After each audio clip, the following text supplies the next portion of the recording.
John was a good guy. I've always known that. Sure, he made his fair share of trouble back in the day, gave his parents plenty of headaches, but deep down, he wasn't a bad soul. I think a lot of it had to do with Sam, his father. Sam was too soft, too kind, too attached to his son. All those worries, all that stress. It didn't surprise me when Sam passed early. His body just gave out. I witnessed their tragedy firsthand. Their farm wasn't far from mine out in Texas. Quiet place, far from the hustle and bustle of the city, but as it turned out, not far enough from trouble. It all started when Sam's nephew came to stay. The kid was from the city, looking for a break from the noise and chaos.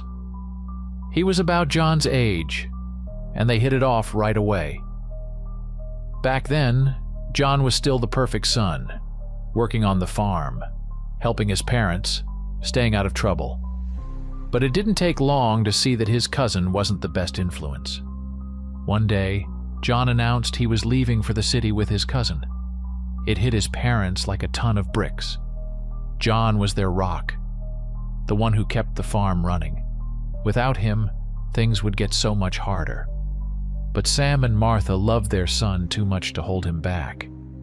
They figured he needed to see the world, to find his independence. I remember the day he left like it was yesterday. Martha packed his things with such care, smoothing every shirt as if she could somehow infuse them with her love, like it would protect him from harm. Sam, trying to keep it together, packed tools into an old suitcase. And John, he stood in the doorway with that restless look of someone itching to hit the road. When the time came to say goodbye, Martha clung to him, not wanting to let go. Sam gave him a firm pat on the shoulder, hiding the tremor in his voice. For a while, things seemed fine. John left, the farm carried on, and I stopped by Sam's place often to lend a hand when needed. Then one day the phone rang. It was the police. John had gotten himself into trouble. Sam and Martha brought him back home, but it turned out to be just the beginning. In the city, he'd racked up debts, gotten involved with drugs, alcohol, all of it. The collectors started harassing Sam, demanding repayment. The farm, once thriving, began to decline. Sam looked worse with every passing day. I told him more times than I can count, "Let it go, Sam. Don't take it all on yourself." But he wouldn't listen. John didn't stay long. A couple of months later, he vanished again. Youth, stupidity, addiction. What can you say? His parents were beside themselves with worry, but it didn't seem to matter to him. Time passed, and Sam deteriorated. The livestock fell sick, and even Sam's old dog, his pride and joy, died. That was the last straw. One morning, Sam just didn't wake up. Martha was devastated. She took to her bed, losing all hope. And then, like something out of a bad soap opera, John came back.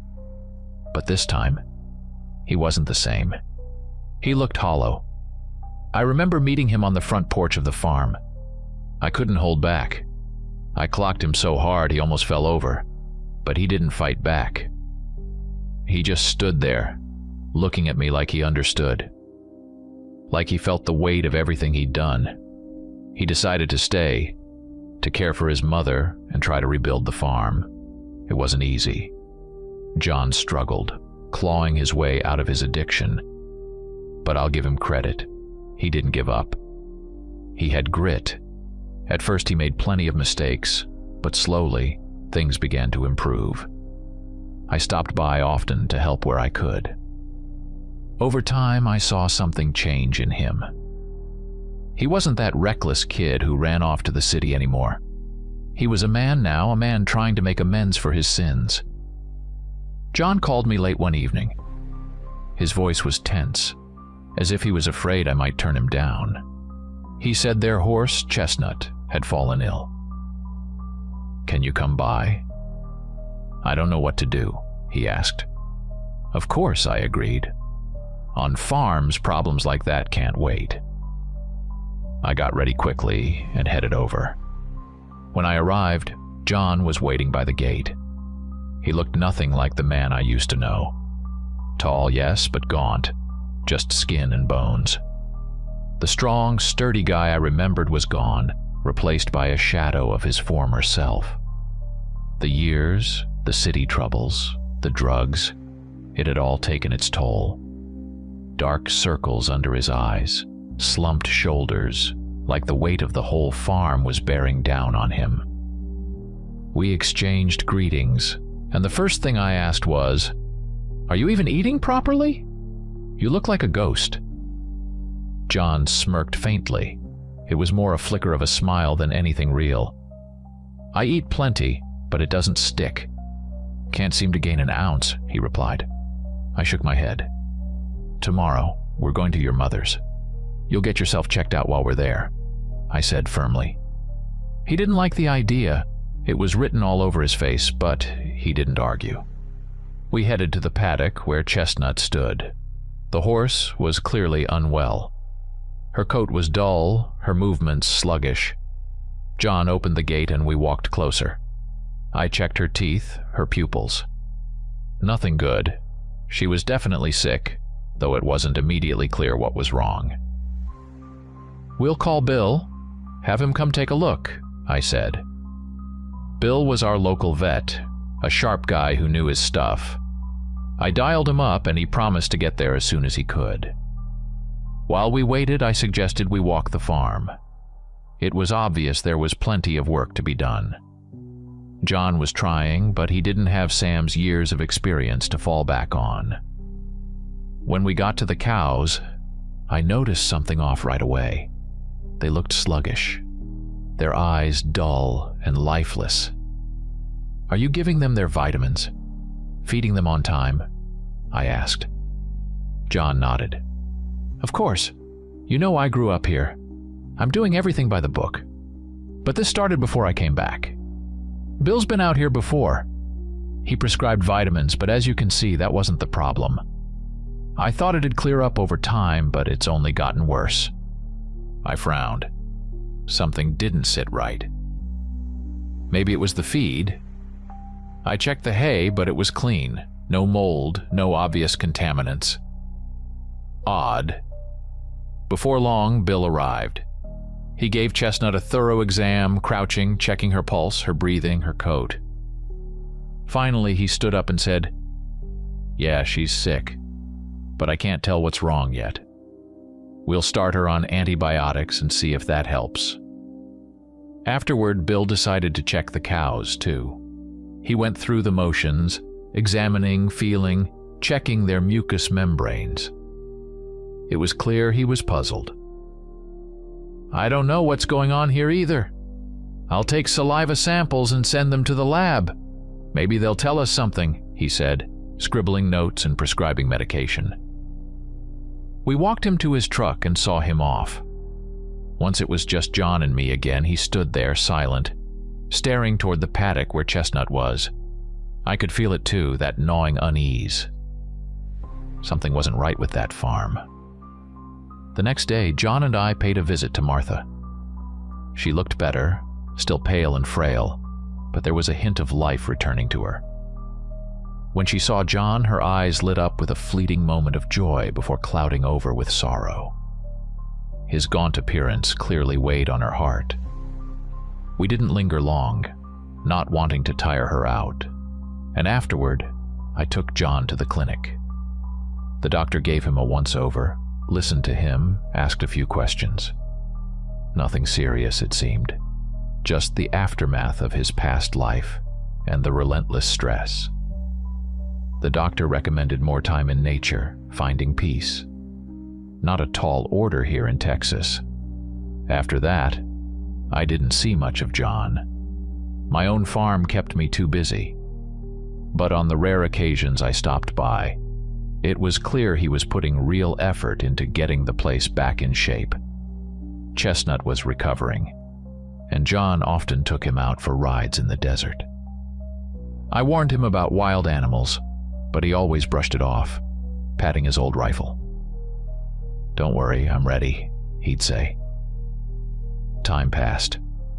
Martha was discharged from the hospital, and I brought her home myself. After that, my work swallowed me whole, and I didn't check in on the Smiths for about a month. That Friday was a rough one. After a grueling week, I decided to stop by the local bar to unwind and clear my head. The place was its usual chaotic self. People playing pool, arguing loudly at tables. I settled at the bar, ordered a beer, and let myself decompress. Not long after, Jim, an old buddy of mine, a solid guy in his 50s with hands strong enough to bend a horseshoe, joined me. We traded news, laughed about old stories, and talked about nothing in particular. Then, out of nowhere, the bar door slammed open so hard it nearly flew off its hinges. Standing in the doorway was old Will. Normally, he was the unshakable type, always cracking jokes at everyone's expense. But now, he was pale as a ghost, his eyes wide and wild, his breath heavy like he'd run miles without stopping. He headed straight to the bar, tossed some cash down, and ordered a shot of whiskey. The bartender poured it, and Will downed it in one swift motion. Jim and I exchanged a look. The bar had gone silent, all eyes fixed on Will. "What happened?" I asked. He glanced at us but didn't answer, just signaled for another shot. He tossed it back just as fast as the first. Only then, after steadying himself, did he speak, his voice trembling. "You don't know yet? I just came from the Smith farm. It's a damn nightmare over there." "What kind of nightmare?" Jim asked, frowning. Will drew a shaky breath, his hands trembling. He ordered a third shot, and only after finishing it did he manage to continue. Something attacked the Smiths' farm. Must have been some kind of wild animal, or... He trailed off, shaking his head as if trying to dismiss the thought. "No, I swear it was a demon. I've never seen anything like it. Animals kill to eat, right? But what I saw out there, that wasn't the work of any animal. It was something mad, something inhuman." He shuddered, his voice cracking. "You can go see for yourselves. It's all still there," he added, his tone soaked in dread. Jim and I locked eyes. Without a word, we both nodded and headed for the door. As I turned back one last time, I saw Will slumped at the bar, staring blankly at the wall, as if replaying whatever he'd witnessed over and over in his mind. We jumped into my old pickup, the engine roaring as I spun it onto the dusty road toward the Smith farm. It wasn't far. Maybe a 10-minute drive straight ahead. The road was dark, illuminated only by the headlights, with shadows of sparse trees and broken fences flitting by on either side. Jim sat silent beside me, fidgeting with his belt, his face set in a deep scowl. I felt it too, that tightness in my chest. Something was wrong, terribly wrong. When we arrived, the farm was swarming with people. Police cars lined up in front, their red and blue lights flashing against the barn walls and the dirt below. A crowd had gathered, men, women, even kids, craning their necks to catch a glimpse of what was happening behind the cordon. Officers were busy setting up barricades, trying to push the gawkers back. It was clear we weren't getting through the front entrance. "Let's go around. I know a back way," I said to Jim. He nodded curtly. I turned onto a narrow path leading to the rear of the farm. I'd been to the Smiths plenty of times and knew the place like the back of my hand. We stopped at an old gate, climbed out of the truck, and made our way toward the pens. In the distance, we could already see people milling about, police, locals, the few who'd managed to slip past the barricades. Some were snapping pictures. Others were whispering among themselves.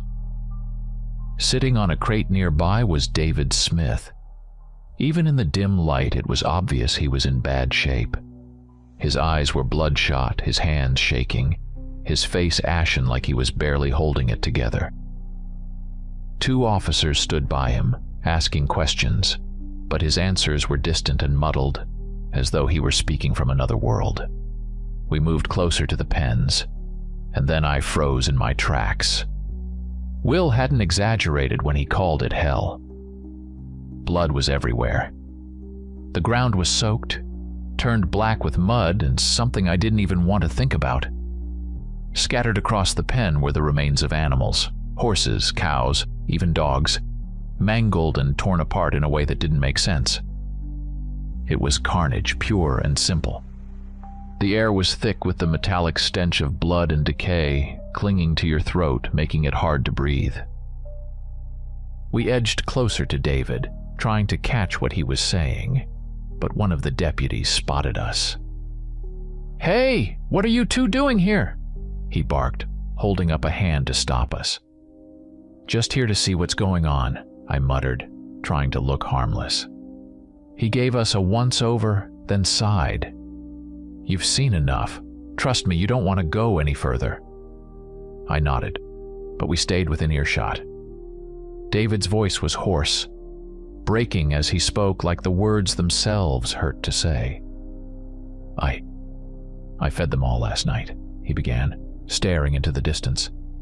"Finished up the chores, went inside, sat down for dinner. Then I heard it." He paused, swallowing hard. The screaming. The animals were screaming, and there was this roar, a sound that made my blood run cold. "What did you do?" one of the officers asked. "Grab my rifle," David said, his fingers curling instinctively like he was holding it now. "Ran outside, but the damn lights weren't working. The floodlights, nothing. All I had was my pocket flashlight, that's all."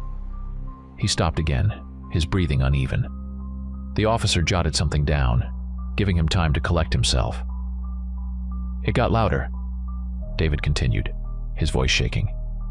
"Then all of a sudden, silence. Dead silence. I went to the pen and it was everywhere. Blood. Bodies torn apart like something just shredded them for fun." His hands trembled violently and he clenched them into fists. And then I saw it. A silhouette. Huge. Bigger than any man. Bigger than any animal I've ever seen. It jumped the fence like it was nothing. Just gone. "What was it?" another officer asked quietly. David shook his head, his voice cracking. "I don't know. I wanted to shout, to run after it, but I couldn't. My throat locked up, my legs wouldn't move. And then I felt it. This primal fear. Like it wasn't just something I saw. It was something that knew me. Knew I was there. Like it could turn around and..." He trailed off, unable to finish, his head dropping into his hands. His shoulders shook as he began to sob. The deputy standing beside him frowned, scribbling more notes into his pad. Jim and I exchanged a glance. David's words left a chill in the air, a cold, creeping fear that settled deep in my gut. That silhouette he described, it didn't fit. It wasn't an animal. It wasn't human. It was something else. What the hell is going on? I thought, staring at the grisly, blood-soaked pen. Jim and I stood there for what felt like an eternity. But the longer we looked, the stronger the urge to leave became. That nightmare clung to my mind like a sticky residue that couldn't be scrubbed away. Finally, we turned and silently left the Smith farm. The incident quickly became the talk of the town. People discussed it on porches, in bars, and near the church gates. Reporters, experts, and all kinds of so-called specialists came, trying to figure out what could have done such a thing. The media fueled the frenzy, spreading rumors like wildfire. Some claimed it was a rogue bear. Others whispered about creatures no one dared name. A few even believed in demons or something extraterrestrial. One thing changed immediately. Everyone started carrying weapons. Rifles, revolvers, Every local was suddenly on edge, prepared for the worst. Then I remembered John. I hadn't visited him in a while, and the thought hit me like a guilty pang. He barely talked to anyone and might not even know what had happened. I decided to check on him. When I arrived at John's farm, something felt off. It's hard to explain, but the place seemed to push me away. Maybe it was just the stories getting to me, but a chill ran down my spine. Then I noticed the smell. It was strange, like vanilla, but overly sweet and cloying, mixed with something chemical. It wasn't unpleasant exactly, but it felt wrong, almost invasive, like it didn't belong. I knocked on the door. No answer. The house was oddly quiet. The windows were spotless, giving the impression of tidy homeowners, but there was an eerie emptiness about the place. Figuring John might be out back, I made my way to the pens. That's when I got my first shock. The cows and sheep, which had looked half dead the last time I'd seen them, were now completely transformed. They weren't just healthy, they were enormous. The sheep were nearly 1.5 times their normal size, and the cows, they were massive, with rippling muscles, glossy coats, and an unsettlingly intelligent glint in their eyes. I stood there, slack-jawed, unable to believe what I was seeing. These weren't just animals. They looked like something out of a dream. Their coats shimmered as if covered in a thin layer of oil, the colors unnaturally vibrant. It was surreal, almost divine. I scanned the area, searching for answers. What had John been feeding them? Some kind of miracle steroids? I checked the hay. It was the same old stuff. Nothing unusual. The more I searched, the more I felt like something deeply unnatural was happening here. Then I heard hoofbeats. 2 horses galloped toward me, and on their backs were John and Martha. I froze, trying to process what I was seeing. Martha, who I'd last seen frail and bedridden, now sat tall in the saddle, her posture perfect. Her skin glowed with health, and her hair, once thin and dull, flowed like silk. She looked 20 years younger at least. And John, I nearly dropped to the ground. This wasn't the emaciated, hollow-eyed man I'd seen a month ago. This was a mountain of a man, broad-shouldered and strong, with powerful arms and the confident stance of someone who'd never known weakness. His face was vibrant, his eyes alive with energy. It was as if the weight of his past had been shed, leaving only a robust, thriving version of himself. They reined in their horses a few feet from me. John grinned, a bright, easy smile that I hadn't seen in years. "How are you?" he asked in a voice full of life, the kind of voice I thought he'd lost forever. I couldn't answer right away. I stood there, dumbstruck, trying to wrap my head around everything I'd just witnessed. What's going on here?" I finally managed to stammer. "Oh, everything's great," John replied, brushing off my question with a casual wave, his grin widening as though I was the crazy one. I couldn't hold back and asked directly, "What happened to you? Why do you look like this? And what's going on with your animals?" Martha just smiled. Her gaze was serene, almost detached. "We don't know ourselves," she said, shaking her head. "Lately I've been feeling much better. So is John. And the animals, it's like they've come to life. Everything's changed. I don't know how to explain it. It's a miracle. Just a miracle." I opened my mouth to argue, but shut it again, unable to find the words. "A miracle," she says. "But miracles don't just happen without a reason. There has to be an explanation. Something." John and Martha led the horses into the pen and then invited me inside their house. Martha placed an old copper kettle on the stove, brewed us some coffee, and set out freshly baked rolls. I kept pressing them with questions, but got nothing solid. Martha seemed honest, genuinely believing there was no explanation for any of it. But John was different. I've known him since we were kids, and his quick glances, short answers, and sudden shifts in the conversation all screamed that he was hiding something. All I could do was hope that whatever this was, it posed no threat to them or anyone else. Once I got used to the strange atmosphere, I even felt a little happiness for them. After all their troubles and losses, seeing their lives improve was a relief. We chatted about life for a bit, and then I left. But as I got into my car, that strange smell hit me again. Sweet, like vanilla, but with a sharp, cutting edge like vinegar. I froze for a moment, unease creeping in, then waved it off and drove away. Almost a month passed. The incident at the Smith's farm began to fade from memory. People talked about it less, and life in the area returned to normal. The annual fair was coming up, a big event everyone looked forward to. It wasn't just about trading and entertainment. It was also where livestock competitions were held.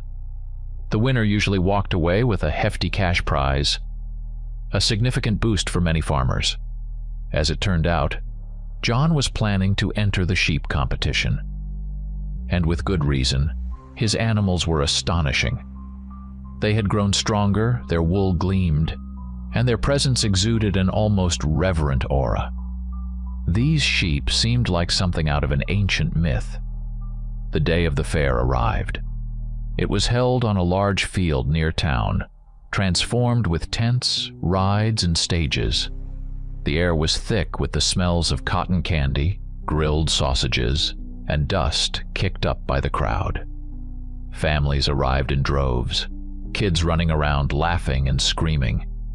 Musicians performed on makeshift stages, vendors sold local goods, and of course, the livestock competition area buzzed with energy. John pulled up to the fair in his old but well-maintained truck, towing a trailer with his prized sheep. When he let it out, the crowd practically stopped in its tracks. The sheep was massive, its wool shimmering in the sunlight with a silvery sheen. It looked like a creature from another world. People swarmed around John, bombarding him with questions about how he'd achieved such a marvel. Some reached out to touch the sheep, but it seemed to sense this and gazed back at the crowd with a regal, almost disdainful air. Someone exclaimed, "That's not a sheep, it's a damn masterpiece." John, looking completely unruffled, stood by, answering briefly and doing his best to deflect too much attention. There was a lot of talk about John. Many people in the area still treated him with suspicion, considering him a lost cause. After all, his past mistakes were hard to forget. But now, things were different. People looked at him with envy, murmuring about how he managed to raise such extraordinary animals. Some even said he'd finally become his father's son, Sam, a man everyone here had respected. John seemed to sense this. Pride practically radiated from his face, especially as he stood next to his prize-winning sheep, accepting congratulations. Beside him was Martha, smiling as though a heavy weight had finally been lifted from her shoulders. After losing her husband, she had struggled to let go of the past, but John's success seemed to have given her a chance to start anew. The fair was in full swing. Music played everywhere, mingling with children's laughter and the shouts of vendors hawking their goods. The air was thick with the smells of fresh-baked pastries, grilled meat, and cotton candy. People wandered from stall to stall, trying their luck at raffles, games, and shooting contests. But the centerpiece of the day was the livestock competition.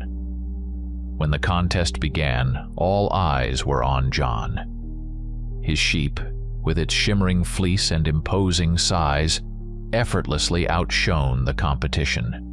The judges barely deliberated. There was no question who the winner was. John took the grand prize to a roar of applause, his grin so wide it looked like he was experiencing true achievement for the first time in his life. I was happy for him, but deep down, a sense of unease lingered. People surrounded him, whispering enviously, some asking how he had raised such a remarkable animal. A few offered money on the spot, but John turned them all down.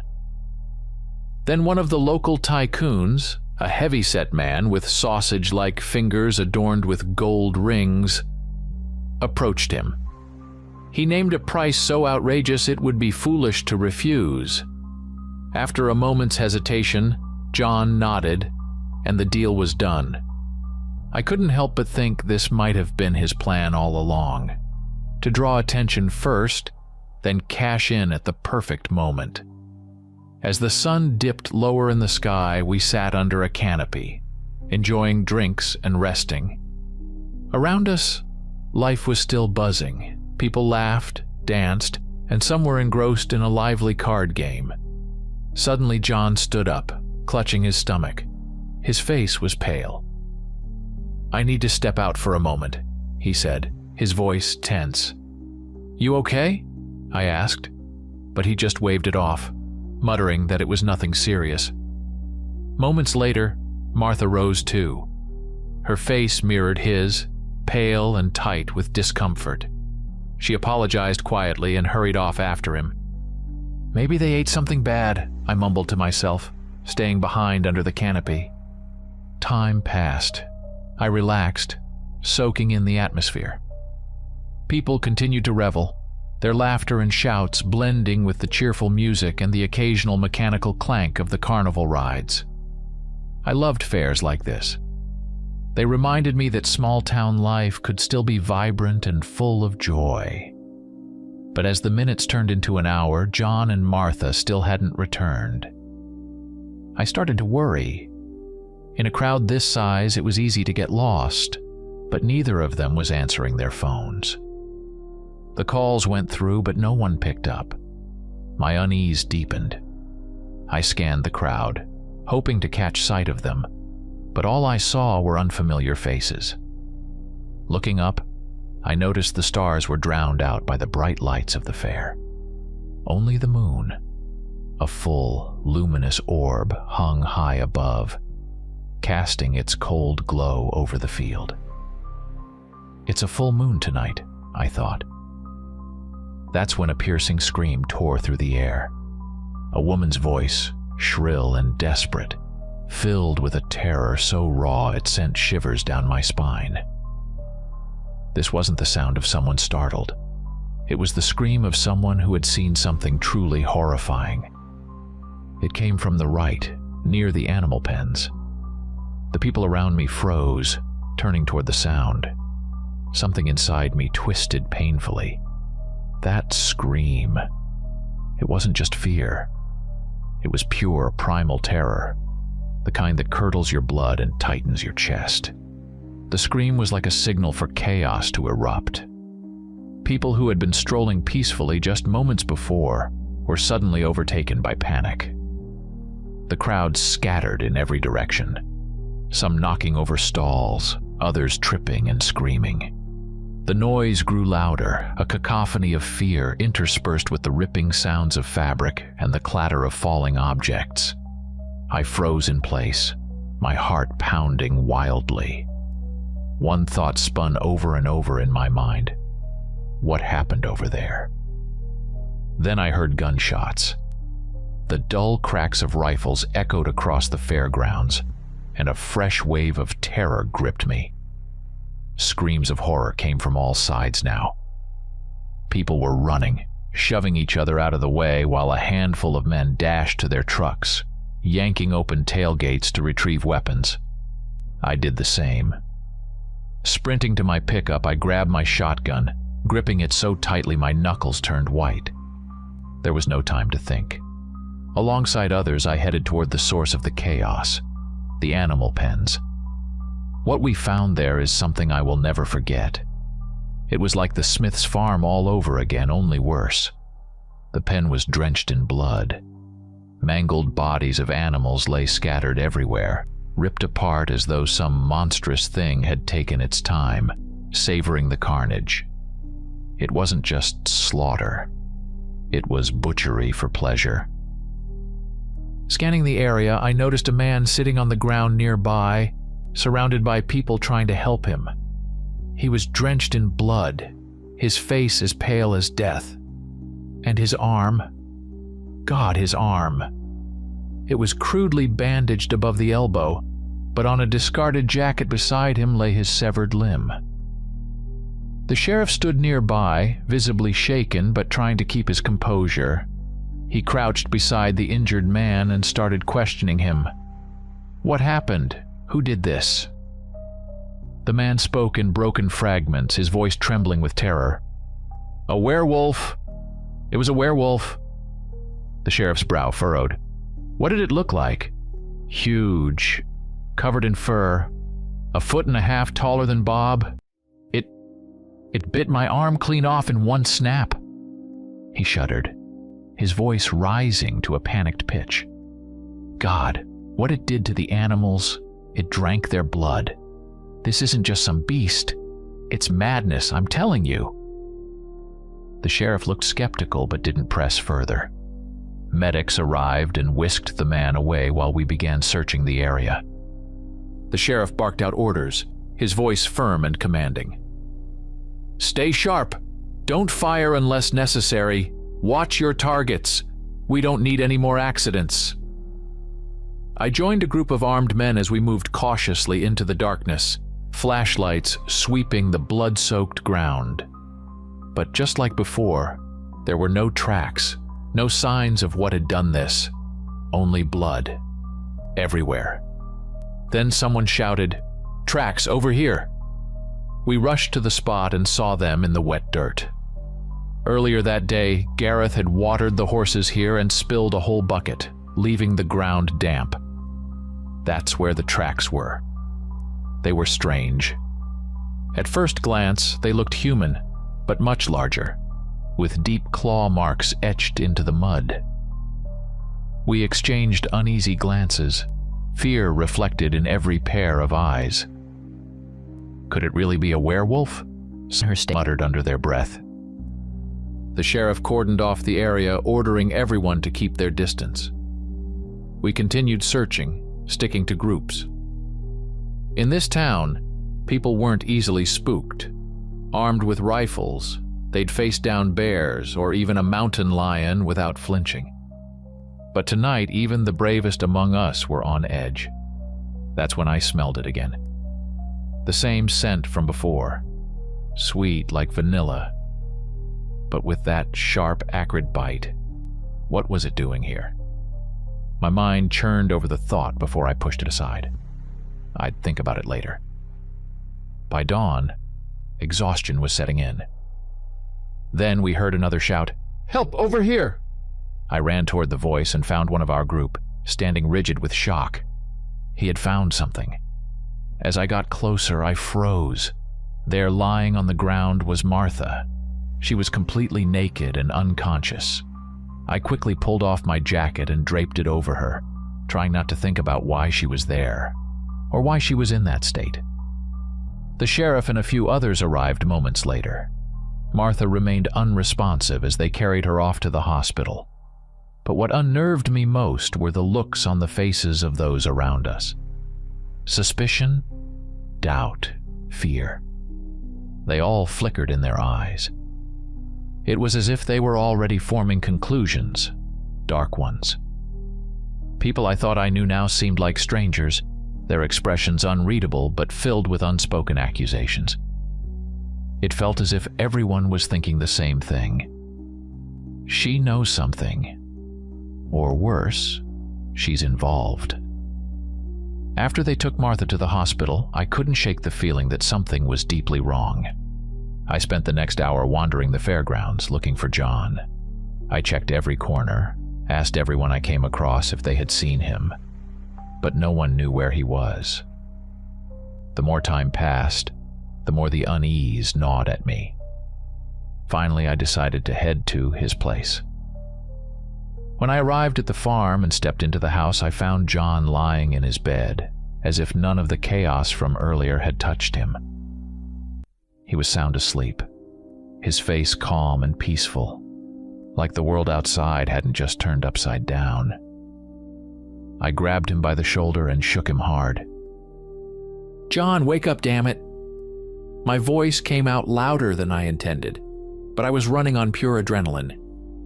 He blinked awake, groggy and confused, like he'd just come out of a deep dream. "What's going on?" he mumbled, sitting up. "I'd like to know that too," I snapped. "Where the hell have you been? We've been looking for you. Your mother's in the hospital." The mention of his mother jolted him awake. Panic flared in his eyes as he scrambled to throw on his clothes. "Mom? What happened to her?" "She's unconscious. We don't know what happened. Get moving. We're going now." Without another word, we headed to the hospital. When we arrived, the sheriff was waiting near the entrance. As soon as he saw John, he marched over, his eyes scanning his face with thinly veiled suspicion. "Where were you?" he asked, his tone sharp. John hesitated for a moment, but then answered, "I wasn't feeling well at the fair. I went home." The sheriff narrowed his eyes, clearly trying to piece something together. "Your truck's still at the fair. How'd you get home?" "Caught a ride," John said tersely. "Mom was supposed to bring the truck back." The sheriff stared at him for a long moment, then asked a few more questions, but John kept his cool, his answers measured. Eventually, the sheriff seemed satisfied, at least for now, and let him go. When Martha finally regained consciousness, she too was questioned. She looked frail, her voice thin, but she spoke clearly. "I started feeling sick," she said. "That's all I remember." Her words carried no trace of deceit. And even the sheriff seemed at a loss for how to proceed. He wrote down her statement and left. But the tension in the room was suffocating. None of it made sense. It was all too uneven. Soon the rumors began to spread. People whispered that John and Martha were tied to something dark, something unnatural. The gossip grew worse after a few brave or foolish souls visited their farm. They claimed the livestock was too perfect, the crops too bountiful. It wasn't normal, they said. They sold their souls to the devil, people whispered in the church pews, the grocery store aisles, and on street corners. The rumors stuck like burrs. People avoided John and Martha entirely. They weren't invited to town meetings anymore, and some store owners even refused to serve them. Martha, who had just started to rebuild her life, found herself the target of hushed voices and turned backs. The smiles and kind words she had begun to receive were replaced by suspicion and outright hostility. John didn't seem to care. He had lived his whole life as an outcast and was used to the cold shoulders. But for Martha, it was devastating. The light in her eyes dimmed. She retreated inward, her newfound joy and hope extinguished. I did what I could to squash the rumors. I told people they were being ridiculous, that they didn't know what they were talking about. But fear and ignorance had already taken root, and once they did, there was no tearing them out. People believed what they wanted to believe, and what they wanted was a story that explained the inexplicable, even if it wasn't true. In the end, John and Martha were left completely alone. No one in the town would speak to them except me. Even though I felt powerless to change things, I couldn't abandon them. 3 weeks passed relatively quietly. From time to time, I stopped by John and Martha's place to check on them. On the surface, everything seemed fine. The farm was thriving, the animals were healthy, and John and Martha kept going, even though the locals still kept their distance. But in town, the rumors were spreading like weeds. No one had forgotten the fair or the strange events that followed. and I could feel the growing tension like a thunderstorm building on the horizon. Sooner or later, it was bound to break. I didn't like it. A sense of foreboding churned in my gut, the kind that made you feel like something bad was just over the horizon. One evening, trying to shake off the unease, I saddled up my horse and rode out into the desert. I didn't do it often, but that day, something pulled me away from people, out to where the silence ruled. I rode slowly, letting the cool breeze and the barren landscape settle my nerves. The sun was setting, painting the sky in shades of orange and violet. Everything around me was calm, except for one persistent thought that I couldn't shake. What was going to happen to John and Martha?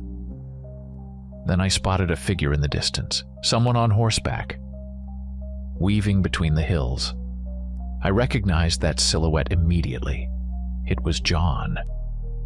He was riding fast, not looking back, moving with purpose, as if he knew the way even with his eyes closed. My curiosity flared up instantly. What was he doing out here at this hour? Where was he going in such a hurry? I decided to follow him. Keeping a safe distance so he wouldn't spot me, I trailed him. John rode with a strange certainty, as though something or someone was calling him. The wind tousled my hair, the crunch of stones under my horse's hooves echoing in my ears, but I stayed focused, making sure I didn't lose sight of him. He entered a canyon hidden between sheer cliffs. I'd been here a few times before, but only vaguely recognized the place. The canyon was narrow, forcing me to slow down as I followed. At some point, I lost sight of him. I stopped scanning the area, but John was nowhere to be seen. I dismounted, looking for tracks. The ground here was soft, and his horse had left clear hoofprints. The tracks led me to an unexpected discovery. On a small, flat clearing tucked between the rocks, I found John's horse. It was tied to a large boulder, its reins hanging loose. A couple of metal canteens hung from the saddle, glinting faintly in the last rays of the sun.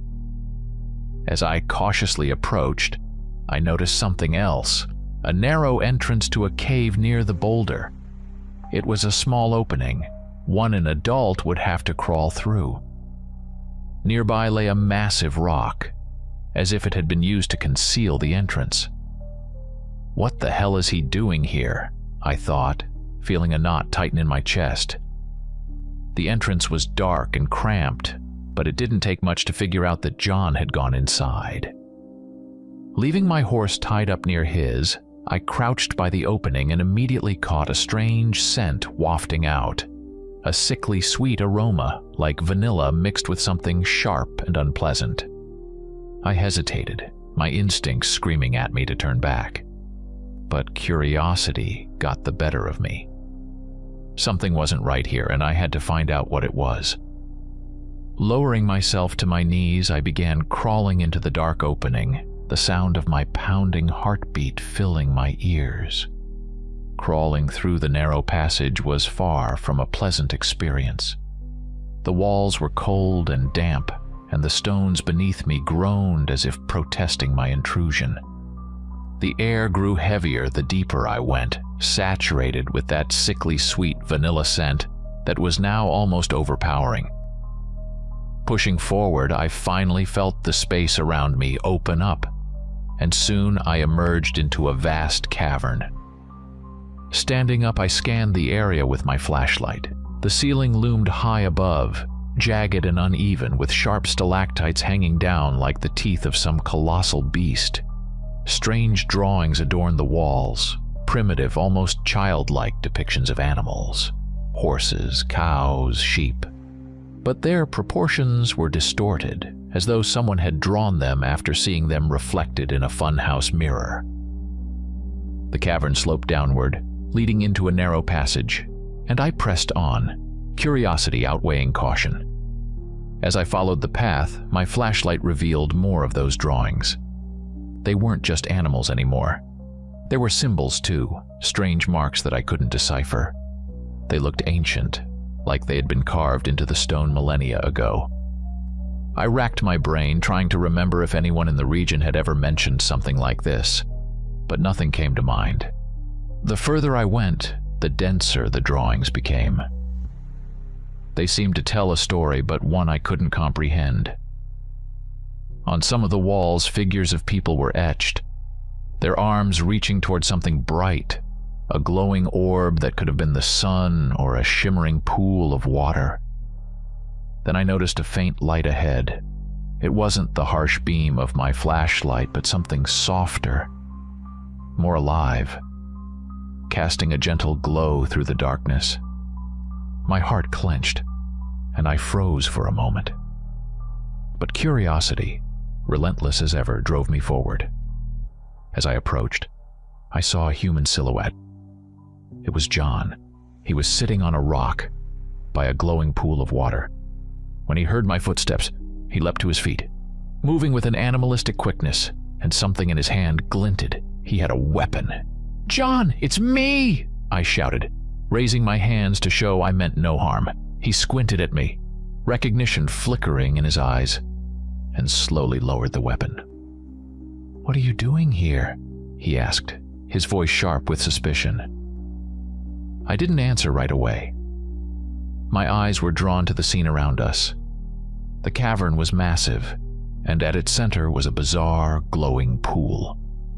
The air here was thick with that vanilla scent, so strong it made me grimace. The pool didn't look natural. The water, or whatever it was, shimmered like molten silver, rippling and sparking despite the stillness of the air. It seemed alive, as though it had a pulse of its own. "What the hell is this, John?" I breathed, unable to tear my gaze away from the luminous liquid. John stared at me for a moment, then gestured toward the pool. "This is what saved my animals. What made everything better?"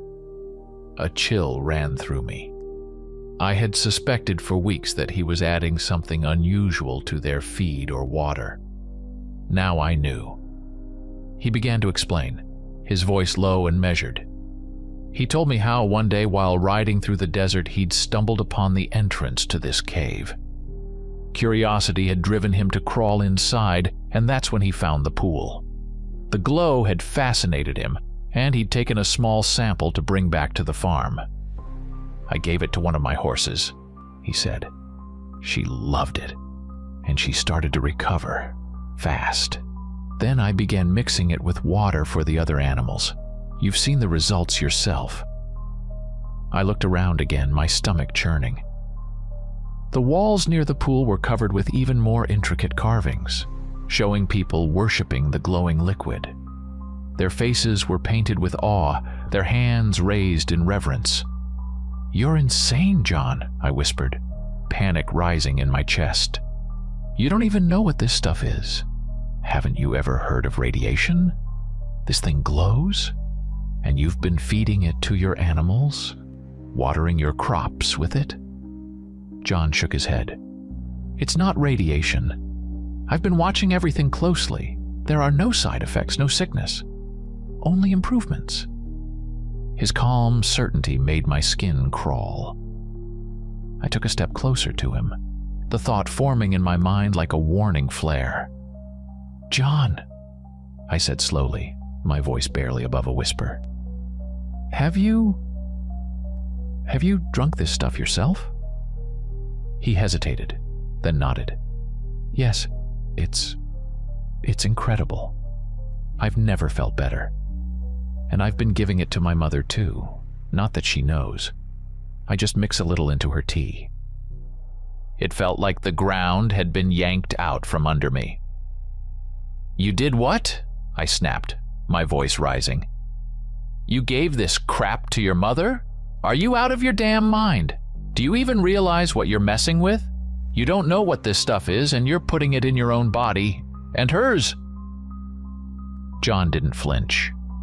His eyes remained steady, filled with a quiet determination that unnerved me. He truly believed he was doing the right thing. We stood by the strange glowing pond, and as if piecing together fragments of a puzzle, I remembered the attacks. Suddenly, everything clicked into place.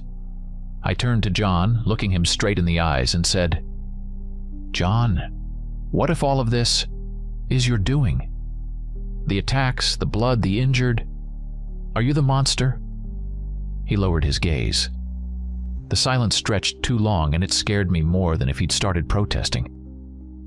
Finally, he whispered, his voice barely audible, "I don't know. Maybe. Sometimes during the full moon, I lose my memory.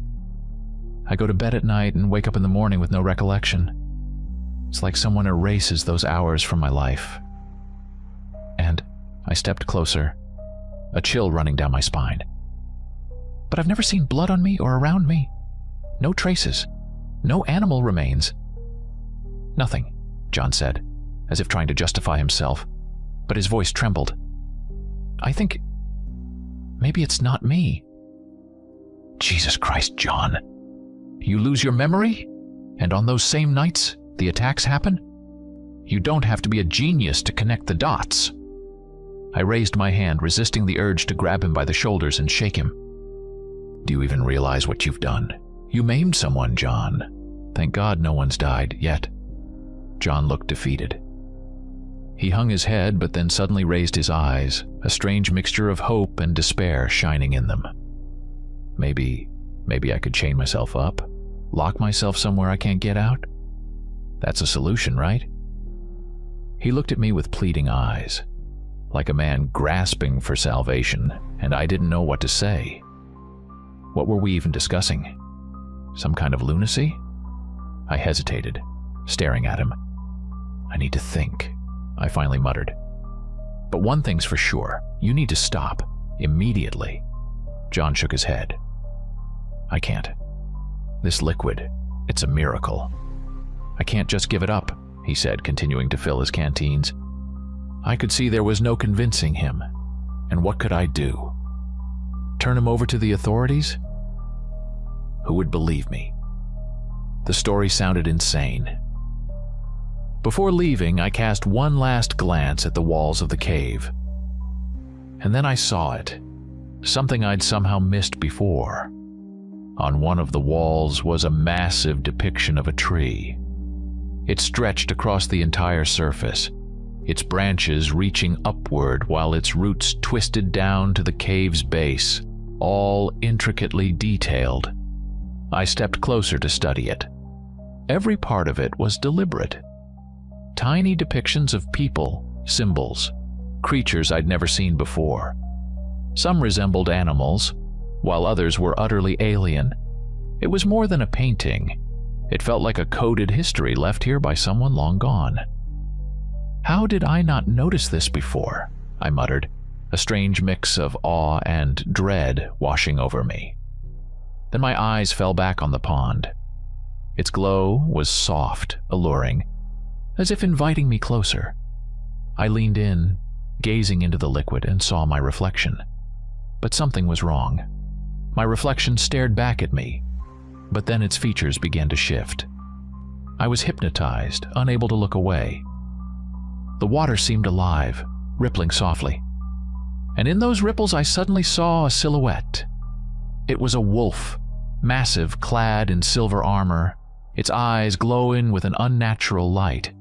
I blinked and the vision vanished, but a sticky fear clung to me. "What the hell?" I whispered, stumbling back. One thing was clear. This substance, this liquid, was dangerous, and the fact that John and his mother were using it could only lead to disaster. "I'm leaving," I said, not waiting for John's reply. Turning on my heel, I strode quickly toward the exit. As I passed the glowing tree, the ancient carvings, and the pond, I realized one thing.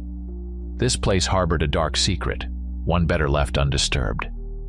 I returned home, my mind churning with everything I had uncovered in the cave. Thoughts buzzed like a swarm of hornets, but no clear solution emerged. The more I dwelled on it, the more I realized I might be in over my head. At some point, I decided to do nothing, hoping the situation would somehow resolve itself. A week passed. The full moon was approaching, and it unsettled me more than I was willing to admit. On the day of the full moon, I visited John. He was preparing. In the cellar of his farm, he had constructed what could only be described as a cage reinforced with chains and heavy locks. I examined it and asked, "What about Martha? What are you going to do with her?" He froze for a moment, staring at the floor. "I'll tell her everything tonight," he finally said. I nodded. John seemed focused, but there was unease in his eyes. After checking that everything was in place, I went home, trying not to think about what might happen if his plan failed. Night fell, bringing with it a suffocating sense of dread. I couldn't sit still, constantly glancing at the clock and listening for any unusual sounds outside. When the clock struck midnight, the phone rang. I grabbed the receiver and Jimmy's agitated voice came through. "Listen, there's been an attack at the Wilkinsons' farm. Animals are dead, and old man Wilkinson's hurt. We're gathering people and heading to John's farm. This has to end." My stomach dropped. Damn it, did the plan fail? Grabbing my shotgun, I shouted to my wife, "Lock the doors and don't go outside!" Jumping into my pickup, I hit the gas and sped toward John's farm. When I arrived, a crowd of armed townsfolk had already gathered. They held flashlights that cut through the dark, their beams casting sharp, jittery shadows, and loud voices debated the next move. The air was thick with tension, fear plain on many faces. Fred stepped forward, a burly man with a short temper, someone few dared to challenge. "We all know who's behind this," he said, his gaze sweeping over the crowd. "This is the Petersons' doing. John and his mother are hiding something. I don't know what kind of beast this is, but it won't like the lead in my rifle. Enough talking. Let's move." He raised his shotgun like a battle flag, and the crowd responded with scattered shouts, though many looked terrified. I pushed forward, trying to stop them. "Wait, you don't even know what happened. Let's wait until morning and think this through before doing something reckless." Fred turned to me, scowling. "You're defending them because you're friends with that monster. We've already made up our minds." I could see there was no reasoning with them. Fear and fury had taken hold, and nothing I said would sway them. In the end, I had no choice but to follow. The mob stormed onto the farm, combing through every shadowy corner with flashlights. Weapons were ready, and I heard someone nervously reload their gun. The tension was suffocating, the air heavy with anticipation. Suddenly, a shout rang out. "Over here! Hurry!" We all ran toward the voice, finding ourselves at the barn. There was the entrance to the cellar, the very one I had seen earlier. Someone shone a flashlight on the heavy iron doors, now torn from their hinges. I peered inside and froze. The chains meant to hold John were shattered. The steel bars, which should have been strong enough to contain a bull, were twisted and bent as if crushed by bare hands. They got out, I thought, cold sweat trickling down my temple. "See? I told you," Fred shouted. "They're monsters. Now we find them and end this, once and for all." "Wait," I yelled. "We should wait until morning. Why hunt them now in the dark?" Fred spun toward me, his eyes blazing with anger. "Nobody asked you, coward!" he barked. With a sharp gesture, he led the mob deeper into the farm, leaving me standing alone in the barn. Their determination was both terrifying and reckless. I could tell they didn't fully grasp what they were up against, but there was no stopping them now. The crowd continued scouring the farm, splitting into smaller groups to search the pens, barn, and outbuildings. I stood apart, clutching my shotgun, but feeling no confidence it would do any good. Fear was settling in thick and tangible, like a cold mist creeping through everything around us. The night itself seemed hostile. The full moon cast a pale light over the farm, making every shadow feel alive. The sounds, rustling grass, the occasional groan of trees, were unnervingly loud in the tense silence. People whispered, exchanging terse phrases, their voices edged with uncertainty. I watched them, feeling the tension mount with every step. It was that moment you dread, when you know something is coming but don't know from where or when. Then the silence shattered. It was the crack of wood, the unmistakable sound of something massive crashing through the underbrush with force enough to splinter trees.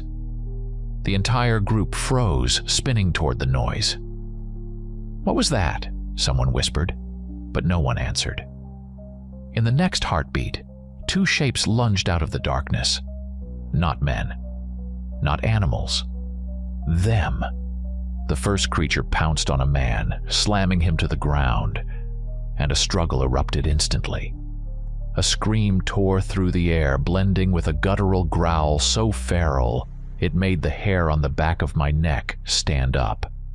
The second beast charged a group, its massive claws swiping through the air, scattering flashlights and plunging the scene into dim chaos. Gunfire erupted. People shot blindly, the deafening blasts echoing into the night. But the beasts moved too quickly, dodging bullets with an agility that defied reason. Pressed against the barn wall, I could only watch, frozen in place. My throat was dry, and my hands trembled as I gripped the shotgun. Under the moonlight, I finally got a clear look at one of them. It was enormous, moving on all fours, but with unmistakably human features. It stood as tall as a horse, its shoulders impossibly broad. Its fur was pitch black, sleek, and shining under the moonlight like oil. The face was wolf-like, but the eyes were human. They glowed a fierce yellow, and within them was something far more terrifying than primal instinct. There was intelligence. Its claws were long, razor-sharp, and its jaws looked powerful enough to tear through steel. But what struck me most was how it moved. Fluid, calculated, every leap and strike perfectly executed, like a predator in complete control of the hunt. The second creature was slightly smaller, with lighter fur but no less menacing. It struck a man, knocking him down, but didn't kill him. The wound it inflicted wasn't fatal, as if it had held back. I noticed something unsettling. They weren't trying to kill. They maimed, wounded, but avoided fatal blows. It wasn't mercy, it was deliberate, like they were toying with us. That made it worse. Much worse. As people began to flee, the creatures abruptly stopped their attack. One bolted back into the shadows, disappearing into the forest. But the other, it turned its head and looked at me, its glowing eyes locked onto mine. And in that moment, I understood. This wasn't just an animal. There was a mind behind those eyes. It saw me. It knew me. It was judging me. I couldn't move, couldn't scream. My breath caught in my throat, frozen in place as though time had stopped. The moment lasted only a second, but it felt like an eternity. Then it turned and vanished into the dark, leaving me standing there, paralyzed. The crowd was in chaos, scattering in all directions, screaming and calling out to one another. Fred, his face twisted in a mix of rage and terror, tried in vain to rally them, but no one listened. I stood alone, sweat dripping down my temple, my legs rooted to the ground. A single piercing thought echoed in my mind, clear and undeniable. They think. When the sun finally rose, the farm looked like a battlefield. Scattered belongings, bloodstains, broken fences, and overturned lanterns littered the area. The few people who hadn't fled during the night huddled near their trucks, whispering about what to do next. Fear and exhaustion were etched into every face. The police arrived closer to dawn. Patrol cars with flashing lights pulled up to the entrance, and officers began surveying the scene. But as is often the case in situations like this, no solid evidence was found. John and Martha were gone. Their house stood empty, the farm abandoned. No animals, no sign of where they might have gone. It was as if they had vanished into thin air. The police put out a missing persons alert, spreading their photos and questioning neighbors, but no one had any answers. Rumors spread like wildfire. Some claimed the Petersons had fled, fearing retribution from the townsfolk. But I felt it was far more complicated than that. A few days later, I made a decision that gnawed at me the moment it crossed my mind. I had to go back to that cave with the glowing pond. I was torn. I knew the place carried nothing but trouble, yet I couldn't shake the feeling that answers still lingered there. When I reached the ravine, I was met with a surprise. The entrance to the cave was completely blocked. Massive boulders filled the opening, as if they had been deliberately placed there to seal it off, ensuring no one could enter. For a brief moment I considered trying to dig my way in, but then I pushed the thought aside. That place never brought anything good, I told myself. Perhaps it was best to leave it buried. The rumors about John and Martha didn't die down for a long time. People spun wild tales. Some swore they'd seen them in a neighboring county. Others whispered that they had transformed into monsters and now roamed the forests. There were even theories that they had been cursed for dabbling in dark forces, punished for their reckless use of something unnatural. Over time, their story morphed into legend. Around campfires and at late-night gatherings, people began retelling the tale, embellishing it with each retelling. John and Martha Peterson became almost mythic figures, a cautionary symbol of what happens when you dig too deep into things better left alone.